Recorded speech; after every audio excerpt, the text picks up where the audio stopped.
ఆంధ్ర తెలంగాణలో తక్కువ ఫీజులతో high quality results ఇస్తున్న ఏకైక సంస్థ తిరుమల్ ఐఏఎస్ ఇన్స్టిట్యూట్. ఒక్కోసారి మనం చేసిన చిన్న చిన్న తప్పులే ప్రాణాలు తీస్తాయి.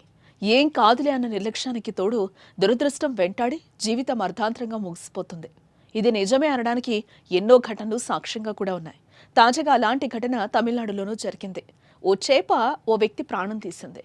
నమ్మశక్యంగా లేకపోయినా చేప కారణంగా ఆ వ్యక్తి స్పాట్లో చనిపోవాల్సి వచ్చింది. ఇందుకే ఏం జరిగింది? అతడు ఎలా చనిపోయాడు? మణిగంధన్ తమిళనాడులోని చెంగల్పట్టు జిల్లా అరైపక్కం గ్రామానికి చెందినవాడు.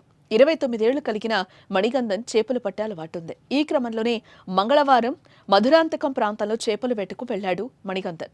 కళ్ల ముందు కదులుతున్న చేపలను పట్టుకునేందుకు నీటిలోకి దిగాడు. ఇంతలోనే ఓ చేప చేతికి చిక్కింది. అదే సమయంలో మరో చేప కంటపడింది. వెంటనే మణిగంధన్ చేతిలో ఉన్న చేపను నోట్లో పెట్టి రెండో దాన్ని పట్టుకునేందుకు ప్రయత్నించాడు. అదే అతడు చేసిన అతిపెద్ద తప్పు. బతికున్న చేపను నోట్లో మణిగంధన్ పెట్టుకోవడంతో అది కాస్త లోపలికి జారిపోయి ఊపిరాడక ఉక్కిరిబిక్కిరయ్యాడు. క్షణాల్లోనే అక్కడ కుప్పకూలిపోయాడు. దీంతో చుట్టూ ఉన్నవారు వెంటనే మణిగంధన్ను జిల్లా ప్రభుత్వ ఆసుపత్రికి తరలించారు. కానీ అప్పటికే మణిగంధన్ ప్రాణాలు కోల్పోయాడు. చూసారుగా ఎంతటి దురదృష్టమో.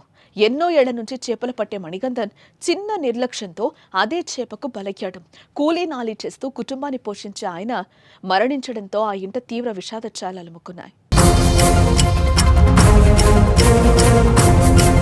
మనిషి ప్రాణం పోవడానికి కొన్ని క్షణాలు చాలు. అందుకే మనం చేసే ప్రతి పనిలో జాగ్రత్తగా మెలగాలి. నిర్లక్ష్యం, అజాగ్రత్తగా మెలిగితే ఇలానే ఊహించని విధంగా ప్రాణాలు కోల్పోవలసి వస్తోంది. మరి ఈ ఘటనపై మీ అభిప్రాయాన్ని కామెంట్ చేయండి.